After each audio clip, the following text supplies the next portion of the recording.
man without money is broke. He's not attractive. But what about a woman without money? The same way a woman says, I cannot date a broke man. I think also we should have a theory as men. I cannot date a broke woman. I think it's wrong for women to ask men to buy them things that their father could not even afford. I think you're going to get attacked from that statement. But it's true. It is what it is. There is no way you can hang out with 4 billionaires and you don't have two. But also, it's the other way around. There's no way you can hang out with 4 thieves and you're not.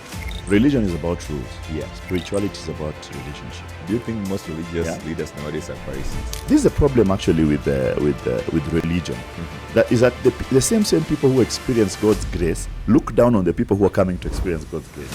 I've been in situations whereby I knew this is the end. God, Mimi Meisha, auctioneers have come, or I'm selling all these things. This one is done, it's finished. But the next day, God opens up another door. It would be wrong for God to give you what I have without you going through what I went through.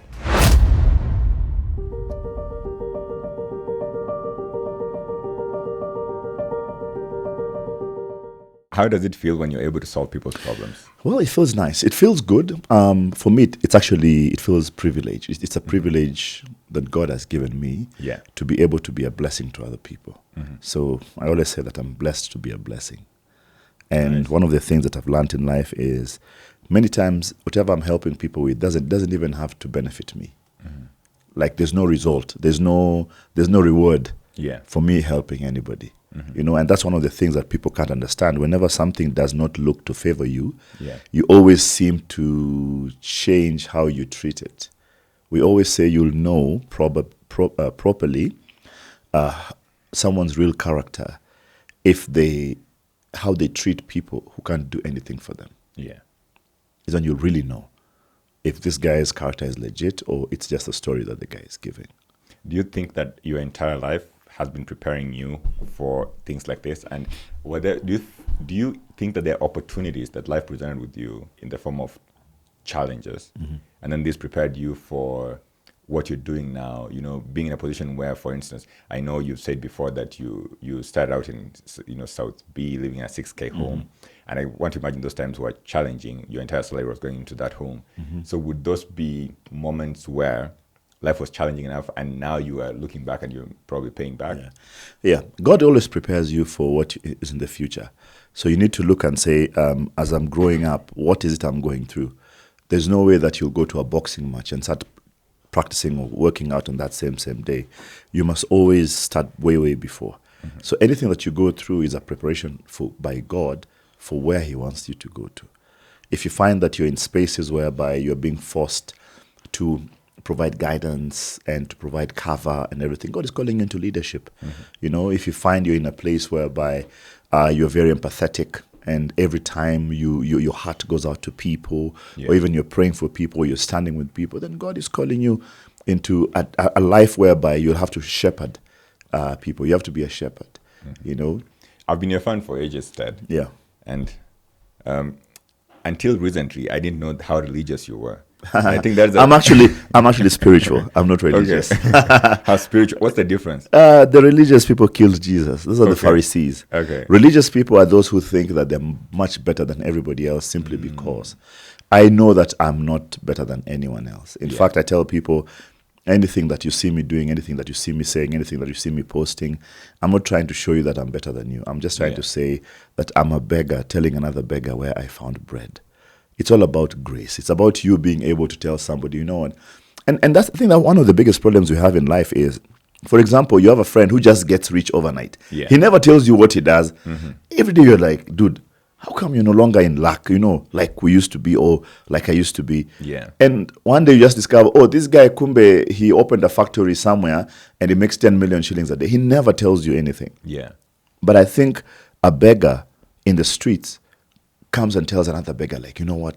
I found there's a bakery which throws their bread behind there every evening. So I go there at 7, they give me, come, let's go. Yeah. Within no time, you'll find like 500 beggars outside there. Yes. So because they've helped each other. I'm just that guy. Yeah. I'm just a beggar telling another beggar where I found bread. I'm not any better than you. I understand very well that, every saint was once a sinner, and every sinner can be a saint. So I don't hold myself higher than anybody else. I don't think that I'm much better than anyone else. I just tell you what I'm applying in my life and what's happening. I mean, I have one of the most dramatic lives personally. I mean, I've been bankrupt, I've been divorced, I've been broke, I've been fired, I've been just in different things which every Tom, Dick, and Harry goes through. Yeah. But how do I get out? How do I come back and still look like, oh my God, you still look so well put together? Of course, man. Yeah, it's simply that whole thing of understanding, number one, that life is a process. Yeah. And life is a journey. And with every journey, there'll be a twist, there'll be a turn, there'll be a bump, there'll be a curve, there'll be a pothole. And woe unto you if at every bump you stop and say, I'm not driving this thing. At every corner, you're like, listen, I don't like corners. I'm not going on this thing. Some of the corners are sharp. Yeah. They're sharp. If you go fast, you... Yeah, and some of them are so sharp that at every corner you throw off your partner. Yeah. Who falls off the bike. Now, do you leave them there and decide, I'm not doing this? Go. Or does your partner say, listen, I'm not riding with you anymore? Or do you go in and say, you know what, at every corner, let's try and carve in, as we go along. If you find a partner like that who's like, what, you're going too fast, or, whatever, you don't know how to drive this bike, how would you reconcile that with that partner? Whoever they are, maybe a business partner, your spouse, your friend, your parent even. I think number one, what I'm trying to do is to learn and appreciate and accept the character of the people who I choose to work with me in life. I have friends who I know if I call him, he will not pick. Yeah. I have a friend who I know if I call and they have money, they will never give me. Yeah.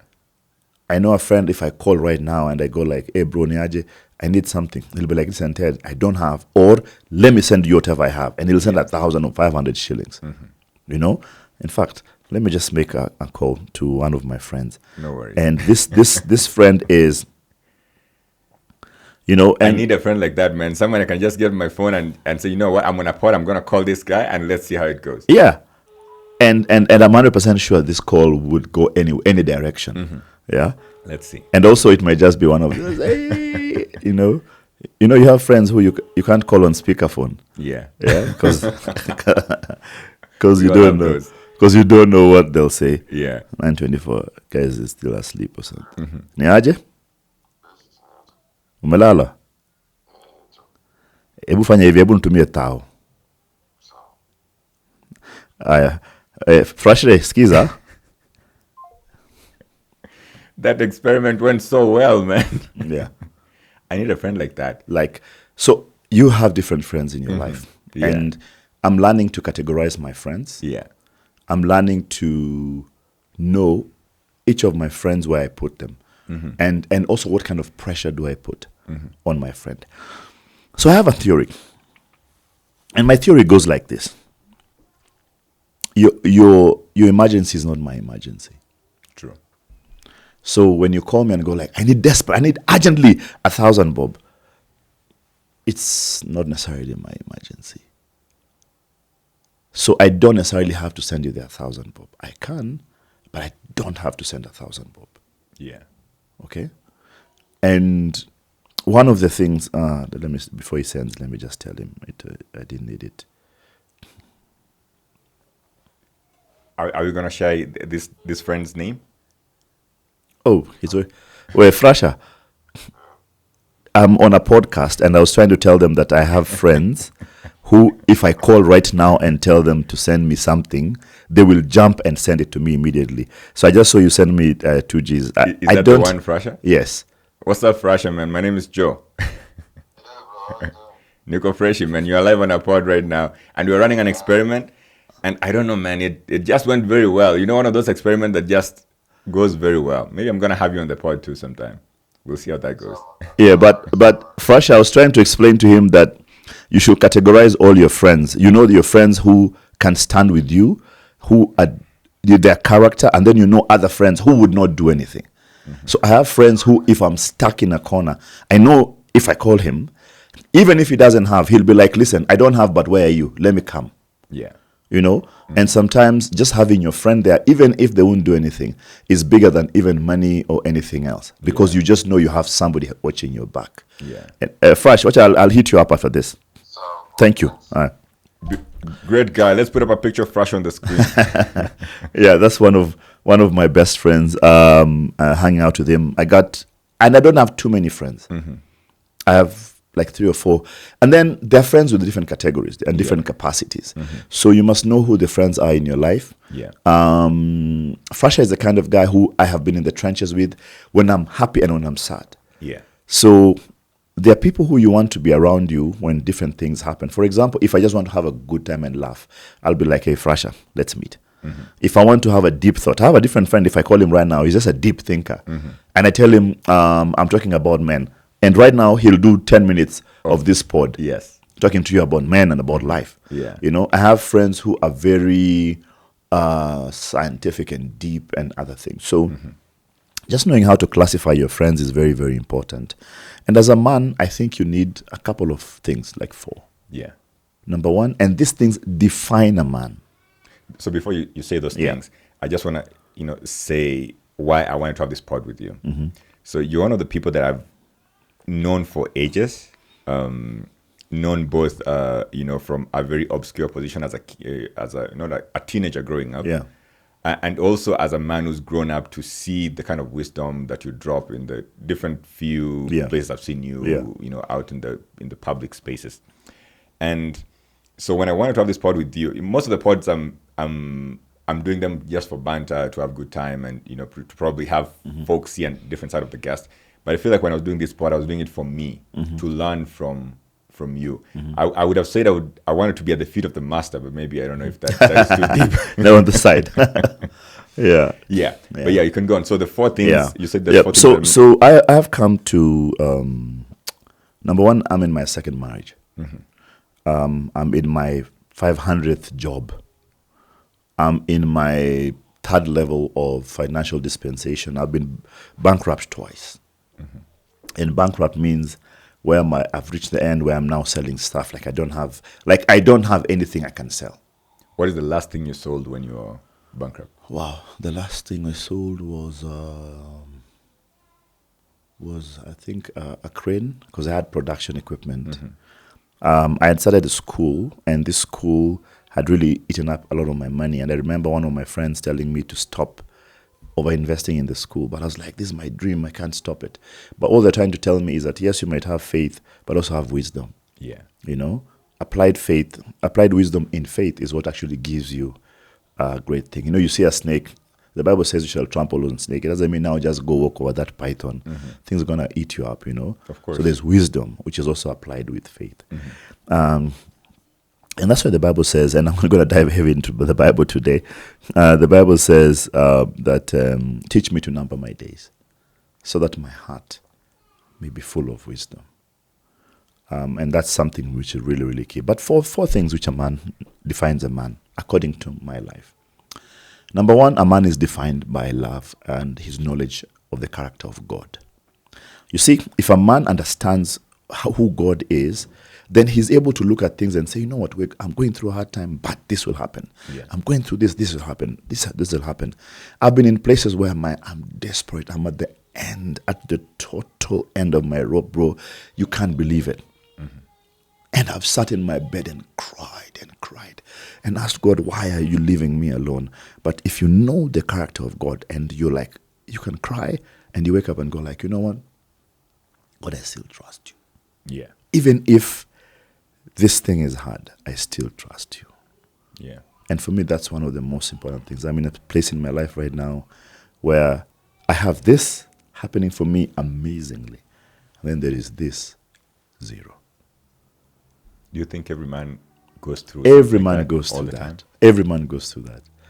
And if you look at all great men, there is just something which is not going right with them. A guy has power, he has no money. Or he has money, he doesn't have peace. He has peace, doesn't have joy. There are all these things around you, which you look at and say, there's nobody with the full spectrum. Yeah.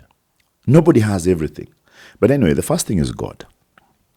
And you must know God and know the character of God and believe in the character of God. I'm in a place right now whereby my whole life is defined by the character of God.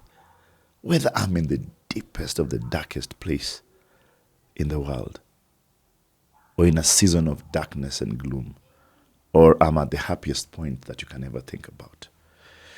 Let me ask you something. In your life journey, did you find God, or did you become a beggar? A beggar helping out beggars. Well, when you were at the lowest of pits, or were you? How did that come about? You're going to come back to the yes. Things. So number 2, so you can bookmark that. Yeah. Okay. Number 2 is the first thing is God. Second thing is the circle of friends that you keep. And why is it so important for me to talk about the circle of friends? We just talked about friends just now. Yeah. I have decided that I have friends around me for different seasons. And I have the same, and be very wary of people who have different best friends in different times. Yeah. I have had friends around me who you can say, this guy has been with Ted for 10, 15 years. Do you know why? Because of accountability. That if you want to know the character of Ted, call his friend. His friend will tell you, 4 years ago, he went through this. 7 years ago, this happened. 12 years ago or 20, because consistency also is a very, very important part of humanity and life. Yeah. People who are very inconsistent with everything, there's a problem. So accountability is important. But also remember that in the Bible, twice, and more to the story of the 4 men who took their friend to Jesus, it clearly says that when Jesus saw their faith, bro, it means Jesus came through because of other people's faith, not the faith of this dude. So if I'm your friend, Ogato, and something is going wrong, my faith can actually help you. That's deep, man. So I realized that even if I don't believe, even if you don't believe, like your circle can actually, and let's go even deeper, business. There is no way you can hang out with 4 billionaires and you don't have money. True. But also, it's the other way around. There's no way you can hang out with 4 thieves and you're not one. And there's no way you can hang out with 4 poor people and you're one. It's as simple as that, because bad morals ruin good morals. But is it possible also that, I want to imagine everybody wants to hang out with billionaires. They also need to hang out with these billionaires. Unfortunately, they probably don't have a way of getting to hang out with the billionaires or becoming friends with them. So how can someone cultivate that sort of friendship? Do you know this saying which says game recognizes game? I've had it. If you walk into a group of billionaires and your spirit is right, they will know that there's something in this guy. Yeah. Many times in my life, and I thank God that he's painted greatness on my face. That even when I don't have anything, and I walk into a place and there's just an aura, guys are like, there is something about this guy. I can't put it on you, but there's something about you. I meet people with great spirits, and I look at them and I tell them, my goodness, there's something about you. Yeah. There's something about you that is not kawaida. And then there are guys you meet who, if the phone just rings, you just know, my goodness, this guy this guy just wants to give us. So it's the same way some guys will call you and you know automatically it is a problem. No? Anyway, 2 friends. In the story of the 4 friends who took their guy to Jesus, there's some crazy lessons, man. Number 1, it says that this guy, we don't even know his name. He's not even recognized. This guy was on a bed, like he was done.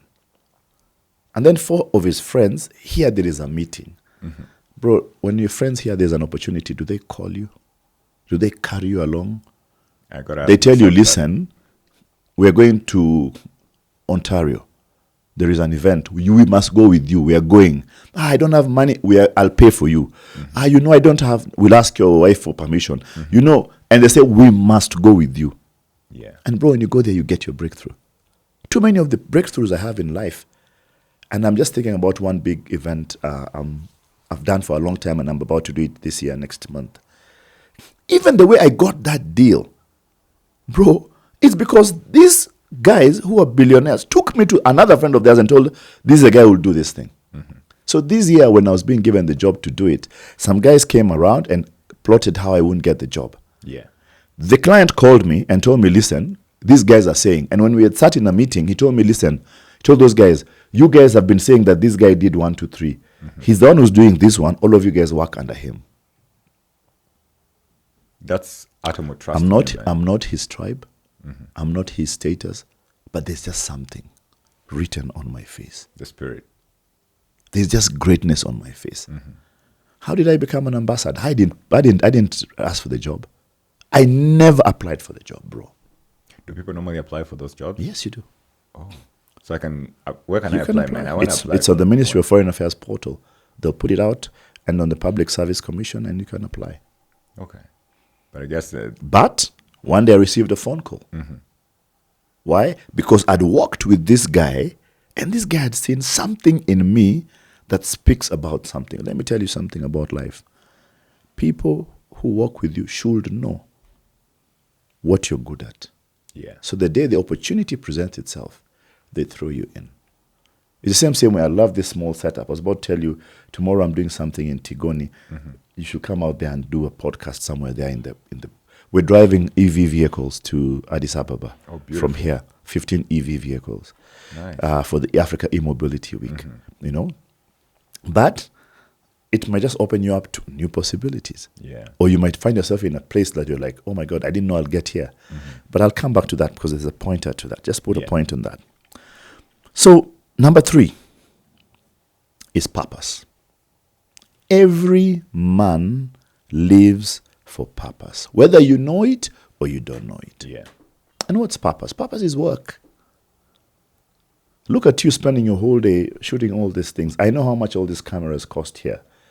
Oh, I think that each of them may be about $2,000 each. So this whole setup here is about $10,000. So you've put $10,000 to do this, while somebody, if they got 10,000, they'll have gone to buy land in Kitengela or Syokimau or Shags, because it's your passion.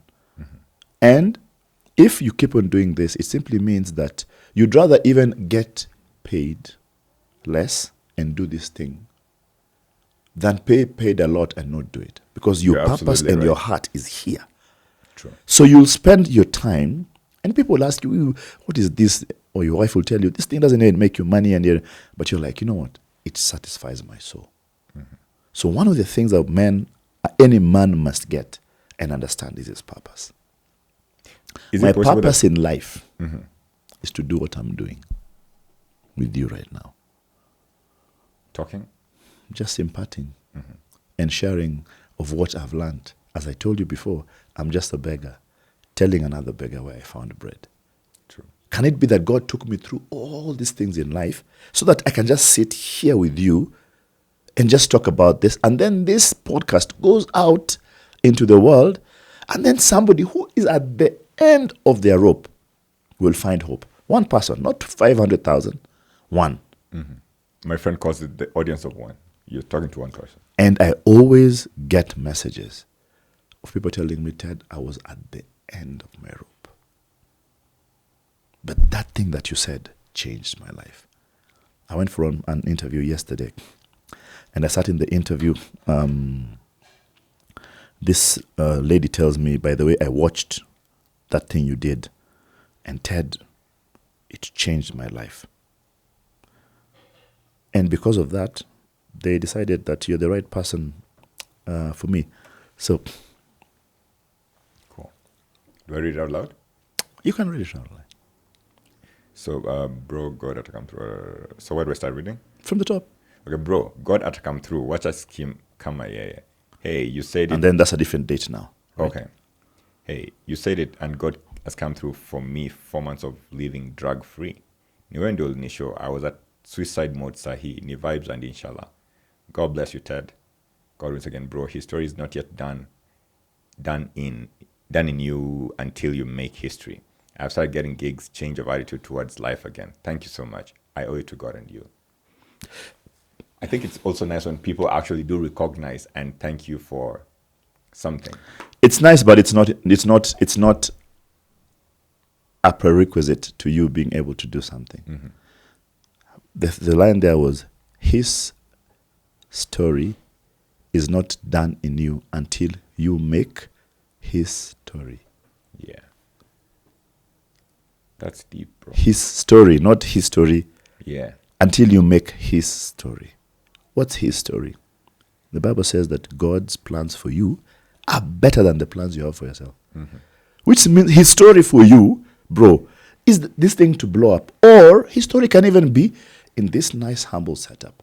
He will provide a way for you to travel worldwide. You just told me you carry this whole thing. Good. So he'll say there'll be the traveling podcast. And now you'll find yourself in places you're like, what am I doing in China? Podcast. What am I doing in wherever? Whatever. Bro, you're a modern day evangelist. That's crusades. You're doing crusades everywhere. So you might not get the praise or the accolades or the recognition, but this is actually a crusade. Because how many guys are watching this? 5,000, 7,000? Probably. So when guys go to Huru Park 7,000, this is it. True. So this is your platform. This is your crusade. This is your 2 fish and 5 loaves. This is what it is. All you're doing is just praying and breaking them. And guys everywhere. And there's leftover for you to use with your family here. Yeah. And as long as you're doing the right thing, you will never lack, bro. We are still on purpose, and I know you got a hard stop in 17 minutes. Yes. How do I find purpose when I can't find purpose? Sometimes people would come to me and say, man, I don't know what I'm good at. You say that if you work with someone, people know something you're good at, they will hold your hand, and walk you towards a path of success. So this is my thought about this whole thing. When people tell me, I don't know what my purpose is, many times people think it is so out of the blue. Like it's, oh my God. Trust me, we have a saying in Nigeria. It says, what you're looking for in Sokoto is in your Mokoto. Mokoto is pocket. Trust me, your purpose is right within you. Yeah. God did not tell David, go look for submachine guns and throw and do this. Remember the story that when he walked into the camp, the king tried to give him an armor. Yeah. He wasn't able to. He tried. It was too heavy for him. It was too heavy. But when he had the fare, it was just like, this is the thing which I have. Yeah. God has already put in your hand what you need. It's not far. All we need to do is look at it differently. Me and this speaking thing, this is what I do. I just talk to people here and there. People are like, oh my God. And then I write. People are like, write a book, write this, write that. I came to realize that there was somebody who used to take my writings, change the names, and post it. And in my head, I was like, but that's just it. That's just purpose. God has already given it to me, but I'm not taking it seriously. Yeah. I'm just about to start my own podcast where I'll just be talking to people every day, because out of my pain has born this whole dream of being able to do all these things. Yeah. But that's number 3. Number 4 is family. And family can be child, can be wife, can be anybody. Man is connected to his family. Man is a provider. Man is like this big eagle which goes up into the nest, and it's raining and covers the children. Yeah. That is who man has been made to be. That's what you are, naturally.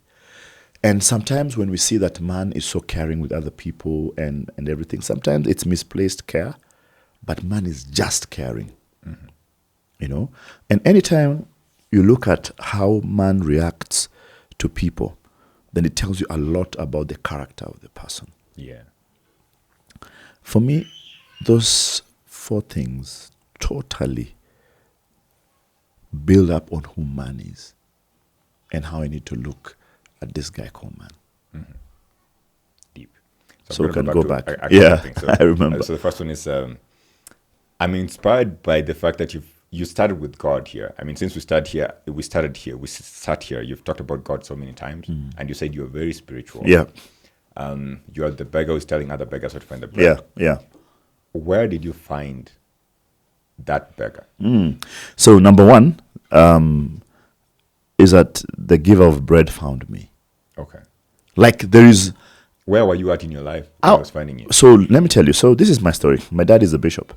So I've grown up with God in my life, like 100%. There's nothing you can teach me so deep about everything. These are things I've grown up with for the longest time. Yeah. But You can still be amongst greatness and not be great. True. Someone told me the other day that you can be the guy in the kitchen who cooks all this nice food, pastry, and you never eat it. You just serve it. For other folks. Yeah. You know?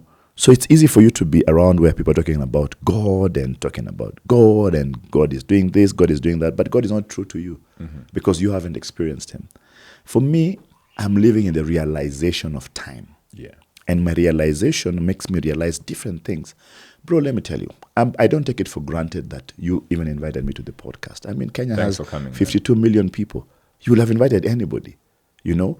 The fact that people find it worth to call me to their podcasts, to just talk about stuff, about life and about everything. Yesterday I was somewhere privileged and they told me, Ted, no. I know you have applied for many people, but it's only you, you know, who we want. We want you. So all the guys who have said, oh, we want to do this thing, tell me, Ted, out of all these guys, it's only you who we want. Yeah. I'm living in a realization of God. And by that, it simply means that all my options are God. A is God. B is God. C is God. And bro, D is still God. Yeah. I don't have another option. I don't. I mean, I've been at places in my life where I thought I will never see tomorrow. I've been in financial difficulties. I know this thing is a wrap. Like, if God doesn't come now, it's done. Done. It's happened. I've been in situations whereby I knew this is the end. God, Mimi Meisha, auctioneers have come, or I'm selling all these things. This one is done. It's finished. But the next day, God opens up another road. Yeah. So I'm living in the realization of what God is and who God is to me. So I don't have time and I don't have even the heart to pretend like I don't know who God is. Do you think God is going to find everybody where they are? God is always amongst us. Bro, let me tell you. You know, it's like the wind. I don't know about you, but for me, if I stand somewhere, I can just come and tell you, by the way, I can feel the wind. But you can stand there for long and still not feel it. Yeah. Because the realization that, oh my God, it's actually blowing, you know? Or I don't know if you like landscapes, whereby you just sit I do. and you just breathe in and you go like, okay, another landscape. Or you sit there and just go like, oh my God, take it in. it is so beautiful. And all forms of and all shapes. So whether it's a snowy landscape or a desert, sandy desert. Bro, you can look at a rock and go like, wow. Like someone carved out all these things. Like if water falls down, like where does it go? If an ant is walking, like I look at intricate things. And you're even talking about Tigoni, and maybe you can go to that story after I say this. Yeah. But the landscape, the picturesque, that a scenery that is in that area, the Muru area. Yeah. Put up a picture of that on the screen for folks to see it. So tomorrow, we're launching the Africa E-Mobility Week drive. Myself together with a couple of people, I consult for a company called Munja Energy, and we're driving 15 EVs to Addis Ababa in Ethiopia, through Kenya down into Ethiopia. Nairobi, Theka, Nyeri, Nanyuki, Isiolo, Moyale, Marsabit into Ethiopia. There's a beautiful road. I mean, Does it last the entire way? Like yes. So it's not a continuous drive because what we're doing in every step is actually charging. We have charging stations. Okay, I see. And also we are partnered with a company which has given us mobile charging, like power banks. Okay, yeah, it's very creative. So which we shall use all through. And also we're working with government, Kenya Power and Lighting. So all substations are being made into charging stations. So it's a very futuristic thought process, whereby even people with EVs in the future will be like, I can go to any substation, park, and charge my car. Yeah. But again, there'll be lots of opportunities there. Someone can do a cafeteria, a B&B and everything like that. So we're driving there. But we're talking about the greatness of sucking in a moment, and you can be just in a desert, like in a dry place.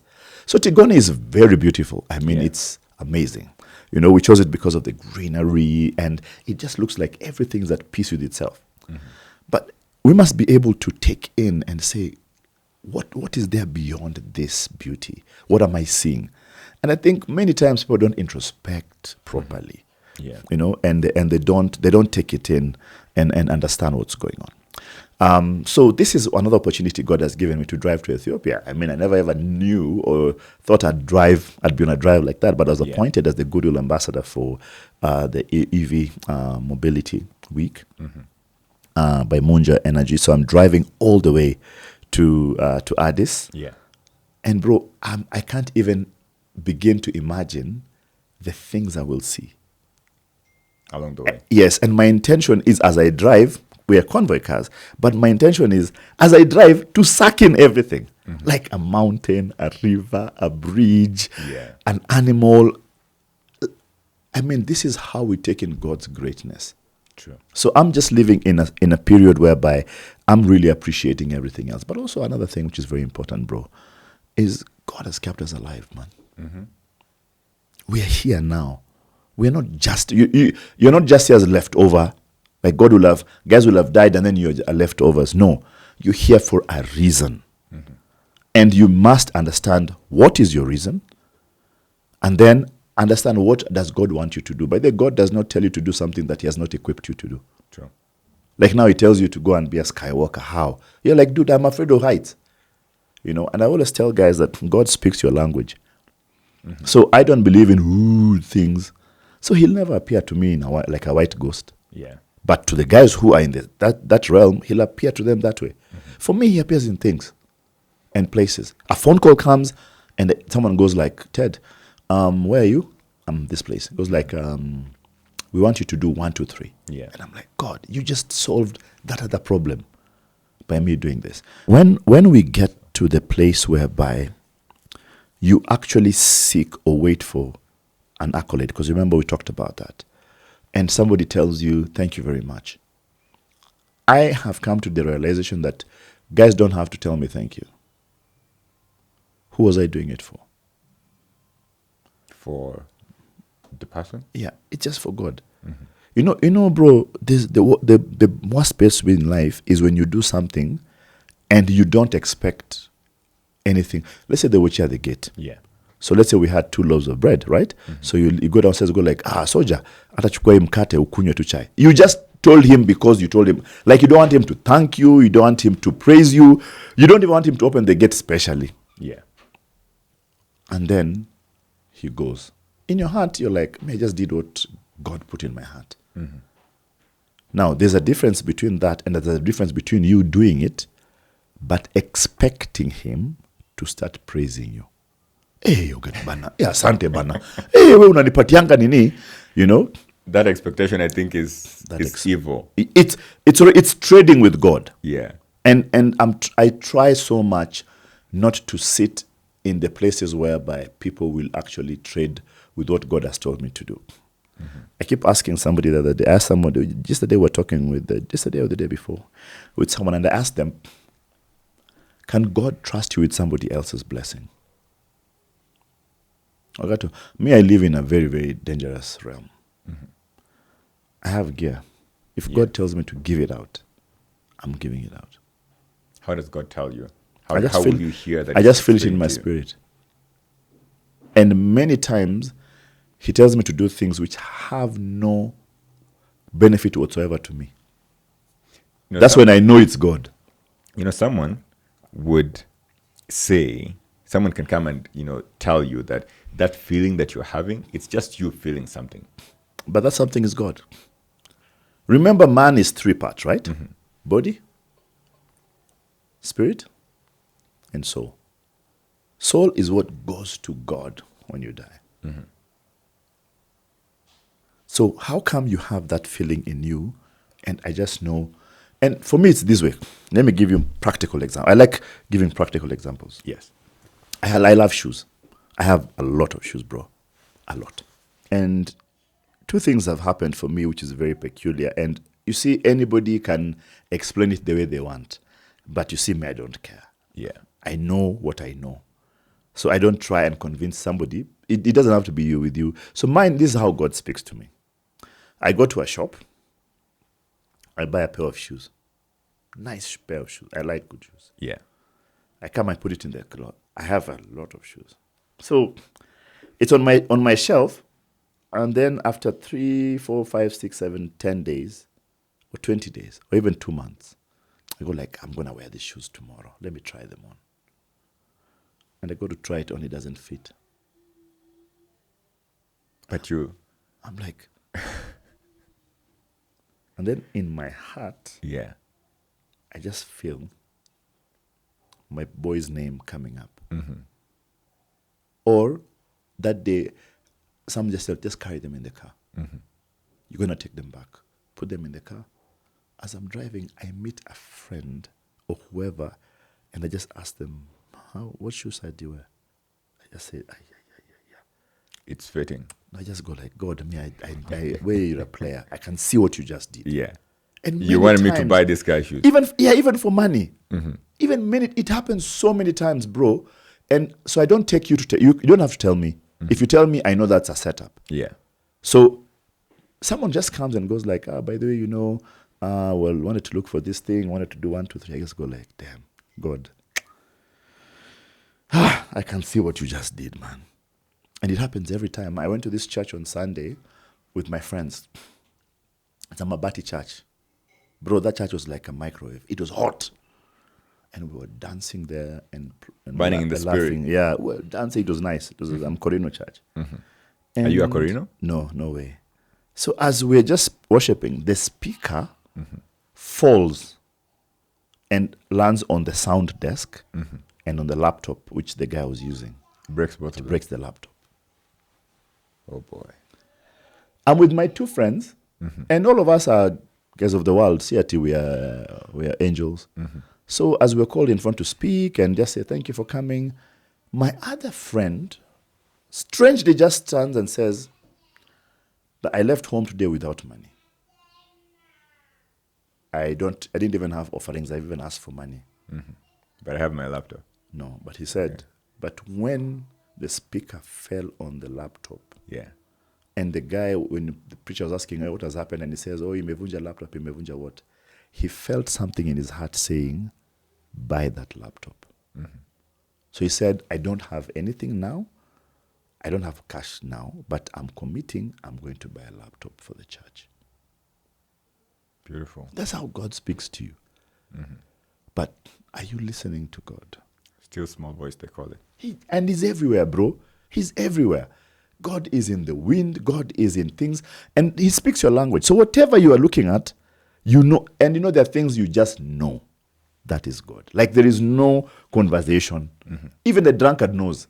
He just tells someone and say, unajua nini? Wacha ninunulie huyu. So he buys somebody food. Sikukuwa na pesa, lakini chukua hii 500. He doesn't know why he did it, but God spoke to him. As we're learning this play, do you want to say something? Okay. I want to say that, so when that happens, the danger is for you to wait for a reward. And I kept on asking you today, can God trust you with somebody else's blessing? Can God put a blessing in your hand, I want to believe so. which is not yours? So you have something which just stays there. Let's even imagine this place. So let's say that router. You bought it, never use it, it's just here. And then the day I come to the studio and you're like, Ted, do you have need for a router? I go like, yeah. Because like I had this thing I need to give you. It's just a router. Or I bought 2 extra ones, you have 1. Yeah. I do events like every day. I'm in functions. I have T-shirts, what. And then in the house, I've heaped 50 T-shirts which I'll never wear. Give them out. True. And the person you give will tell you, hey, you're not a sikukuwa na nini inaivaa kesho.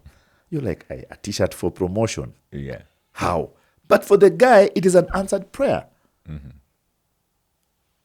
So that is something which I've come to understand, you know. So in Kenya, we have M-Pesa.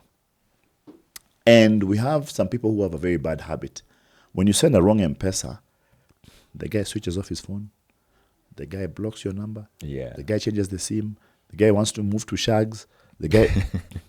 You know, as far away from possible to enjoy your money. But this is what I'm asking you. Can God trust you with M-Pesa, which is not yours? And M-Pesa here means, can God trust you with a blessing, which is not yours? God sends you a blessing. You are meant to send the blessing to somebody, but you hold it. it never ever helps you. True. Me having 200 pairs of shoes and not giving them out. So I'm very, very careful in my head. Yeah.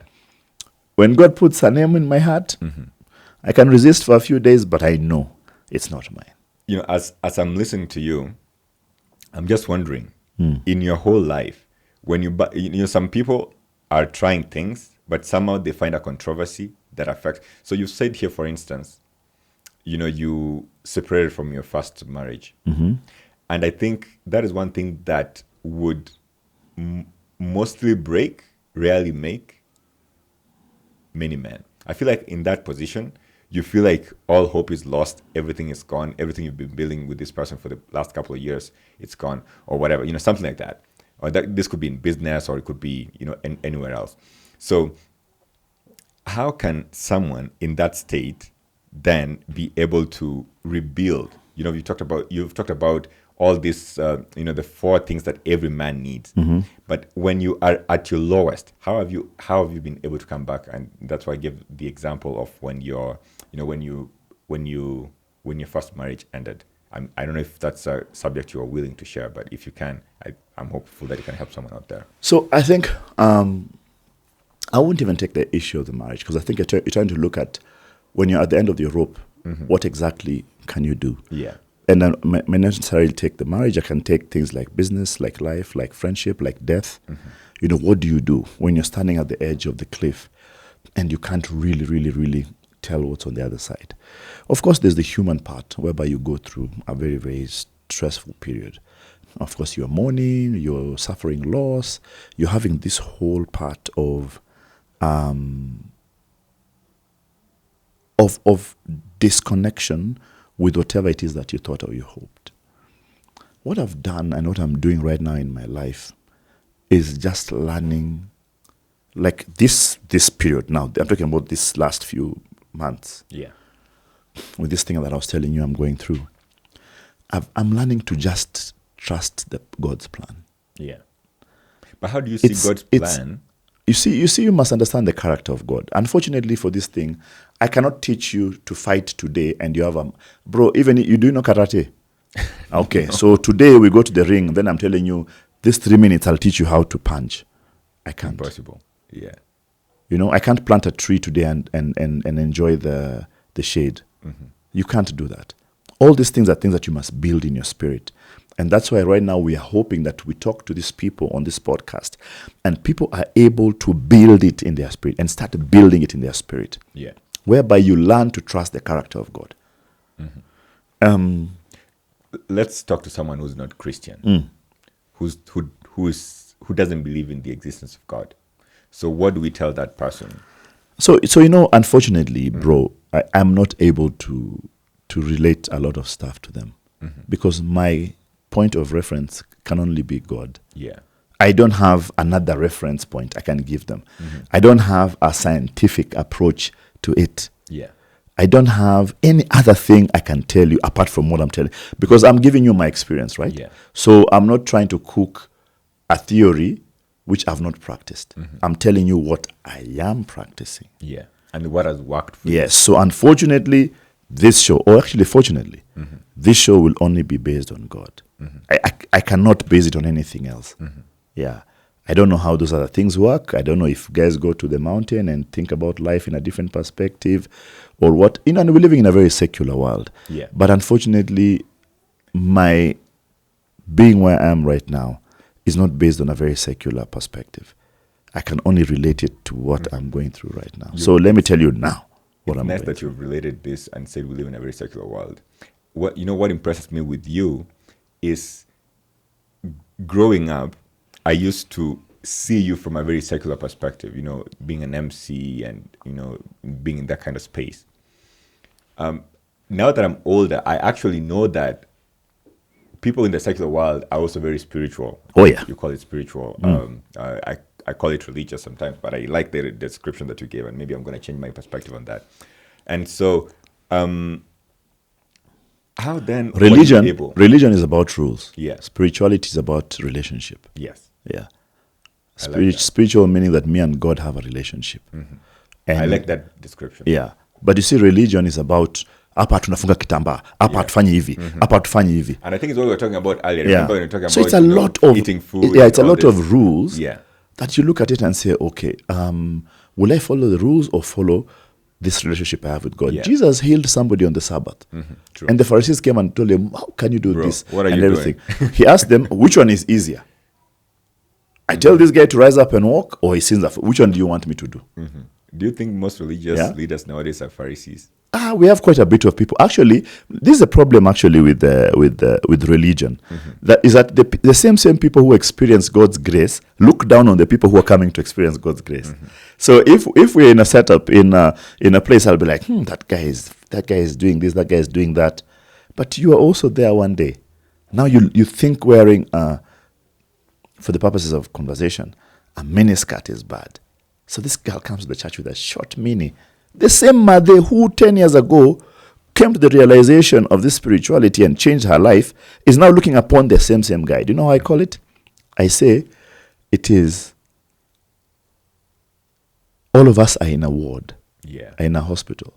And the church is a hospital. Or the fellowship of the body of Christ is a hospital.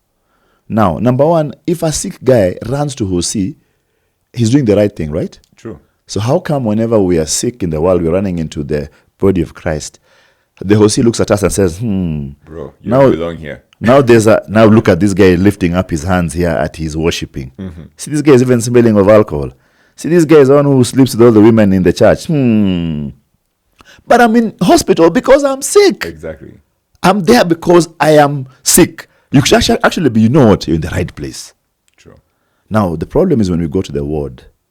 When you go to the ward, see, all of us are sleeping in the ward.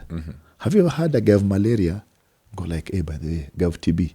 No. You see that guy there? You see that guy there with the Homer? Yeah. That guy is going to die. That guy is not making it.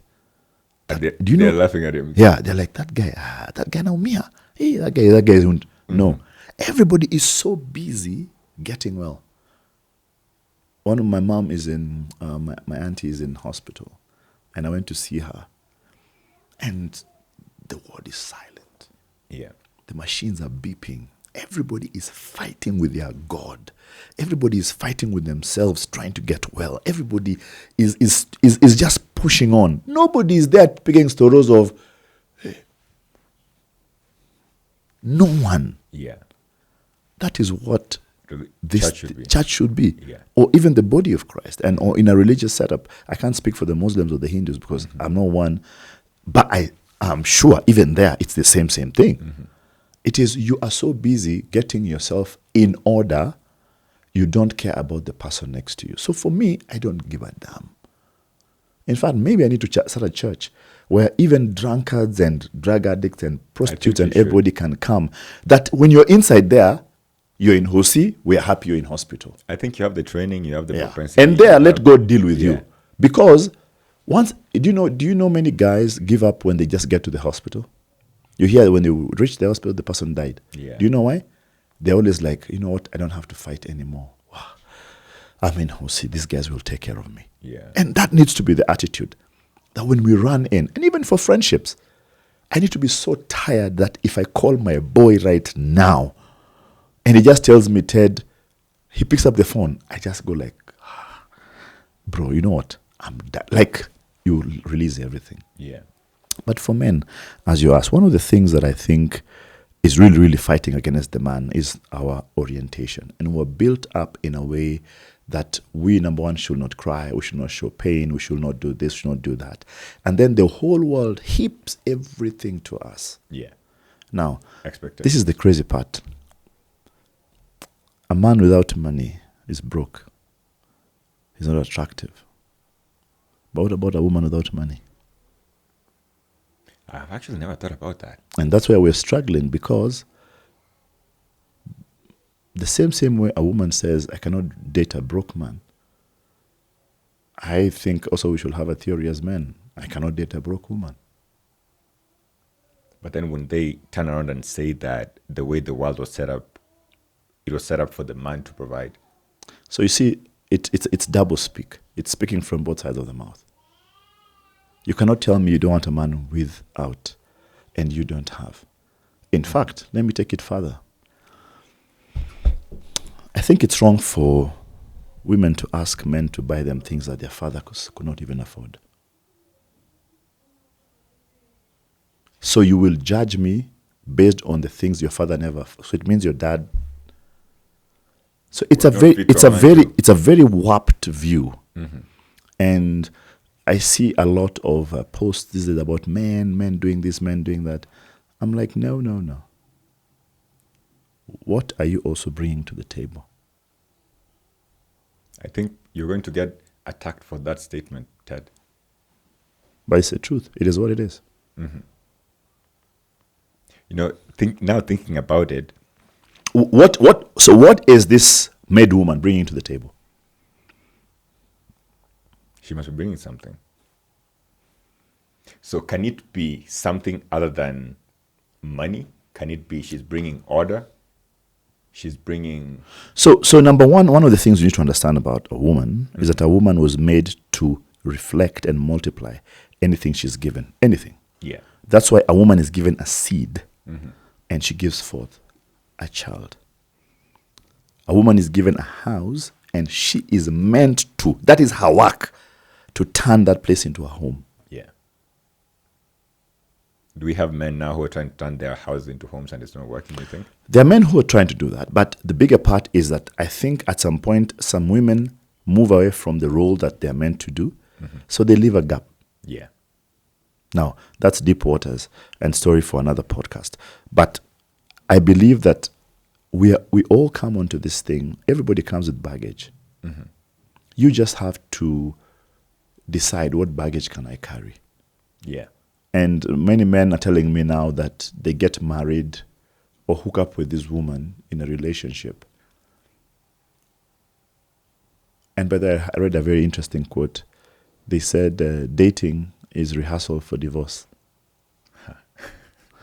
Can you explain that? Yeah, it's almost like saying dating, because you see, you date. I didn't like the way you snore in the night. I leave. Yeah. I got another person. Yeah. You don't have money, leave. You know, so it's almost date is this rehearsal anyway. Yeah. I honestly think that men are right now playing from the back foot.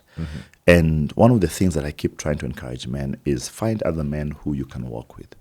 Find men, and I kept talking to you earlier on about the kind of people you have in your life that you can be so vulnerable with and tell them, hey guys, you know what, I'm going through this part, I'm going through this part. I have friends who tell me the truth in black and white. They will not lie to me about anything. They tell me, you messed up. That's not right. And I think we all need friends who can actually man up and tell us things black and white. Because I feel like most people want to pamper you, it's the other person, and then blame is thrown elsewhere. Yes. And in that way, when blame is thrown elsewhere, you don't become accountable. You don't, make proper decisions that would hold you accountable, that would bring about change. Yes. And I think many men are in a very precarious situation, because you find that as a man, you come into the world with an already defined mold. So this is how a successful man is meant to look like. This is how an ideal man is meant to look like. Yeah. And I think one of the things which happens a lot is we come into a mold which is already set. So I don't know what is the background. How did this guy who I'm molded after came to where he is? Yeah. I don't know what he went through. I don't know what pains he went through. And one of the things somebody told me the other day is that sometimes you can pray for Ted's blessings, but are you willing to also go through the formation that Ted went through to get to where he is? You know? And also... And most of the time it's not... Yeah. I can't because do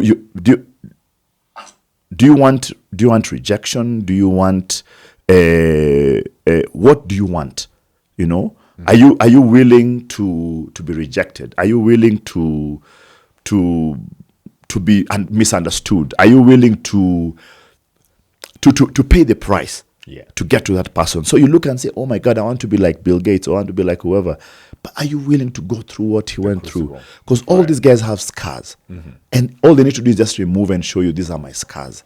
And you're like, hey, what you have gone through, you're Missy Wazy. Are you willing to remain alone in the battlefield?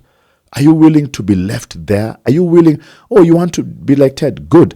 Are you willing to stand on a roadshow track for days on end, earning 5,000 shillings a day, not being able to survive, but you just keep on moving? Are you willing to do this campaign without being paid and being everywhere, being faithful, and then getting into the big house at State House, and then you guys don't have a contract for 2 years, and you're still there just working, bankrupt and everything, starting a business, failing? Are you willing to do all that, losing his marriage, losing his friends, losing all the money that he thought he had and he had saved up or borrowed from everywhere? You know, are you willing to get to that place? And or do you just want to be called by Uhuru Kenyatta one day and told, Ted, Let's go to I want you to be the ambassador of Kenya?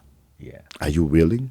Most people, I would say, They will if they not be understood that process that formed the person, they wouldn't want to. They won't. Yeah. They will not. And it's a conversation I have with very many people. It will be wrong for God to give you what I have without you going through what I went through. That's my thought. And I think right now, as men, we need to find groups of people who build you up, groups of people who advise you, groups of people who can tell you you're messing up, and groups of people who can carry you to your next opportunity and break all the rules to make sure that you get your opportunity. I want to take you back to when you were a young man. I mean, now you're an experienced man, which is beautiful. I want to take you back to when you were a young man and thinking about all the experience you have now. If you're to go back to when you were a young man, you know, pick whatever age or, you know, whatever time period that would be. If you had the opportunity, and I want to imagine you have role models of people you've thought about, you know, would have been great to be as friends, whether they will be old or dead or, you know, medieval or something.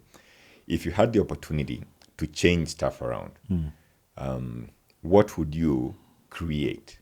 And what would you destroy? And who would you do it with? Number one, I thank God for my life and where I am right now. Of course, I have a couple of regrets and things that I wish I did or I did better. Number one, I've had about 4 or 5 chances to go back to school and just improve myself in terms of education. I never took them. That I should have done before, because where I'm seated right now, I know of opportunities that simply because I didn't have a certification, just changed it. And they offered me a lesser position because they're like, okay, you know, you don't have this, so you can't do that, you can't do that. But also thank God that he's also made up for those years. You know, I was 2 years ago, I received an honorary doctorate from a university in the States. And sometimes I use it so shyly. Yeah. You know, and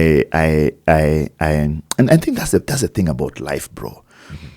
Do you know that man is more receptive to God's wrath than to God's love? Explain that. We feel that we have not earned his love because you feel like I'm not good enough. But for his wrath, I've done wrong things. Yes, I should be punished. That's why whenever something happens to you, go like, God, you're punishing me. Sometimes you actually feel it's good he's punishing me because I know I did something wrong. Yeah. And I think that's the same thing about life, that we're taught that we must struggle and work for everything so much that even whenever God gives us a gift, we can't take it because you're like, hey, Normal. yeah, like it is.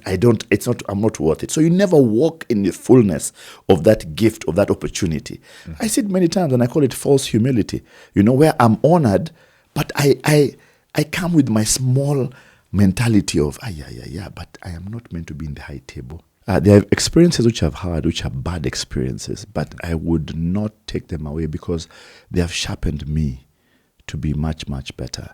Yeah. And there are definitely some things which even till now mistakes I'm making, and I pray to God. And you know, let me tell you something. I love the fact that God knows who I am. Yeah. And he knows even if I make some of those mistakes, it's genuine.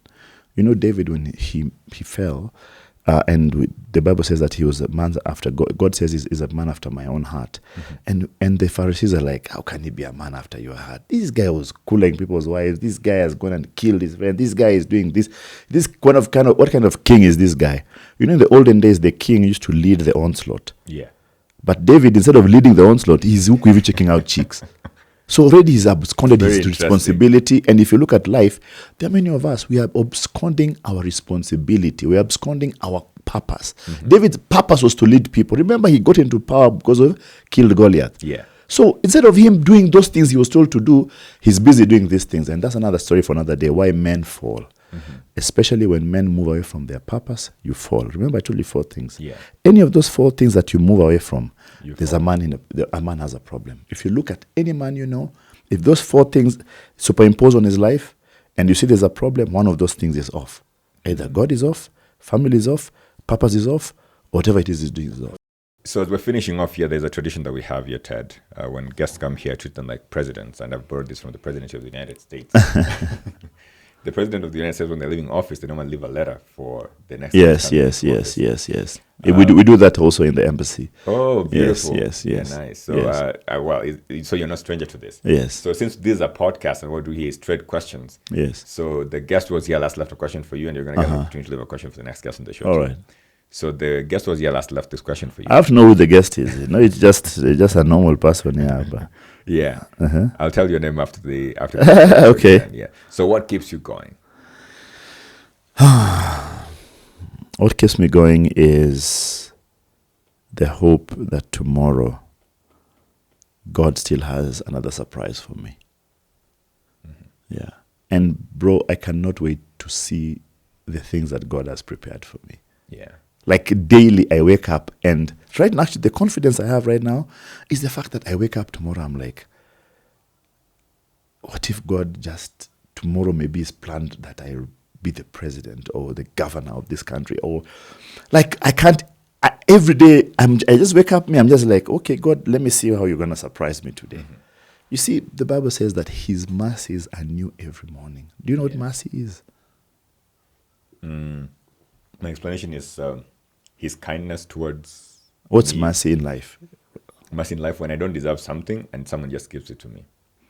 Mercy is actually the sentence you're meant to be commuted to being taken away from you. Yeah. Favor, on the other side, is different. Okay? So the Bible says that therefore... So what I defined was favor. Okay. So the Bible says, therefore, approach the throne of God with confidence.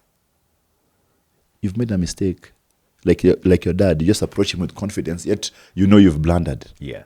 But he says, come with confidence, so that you may find mercy and obtain favor.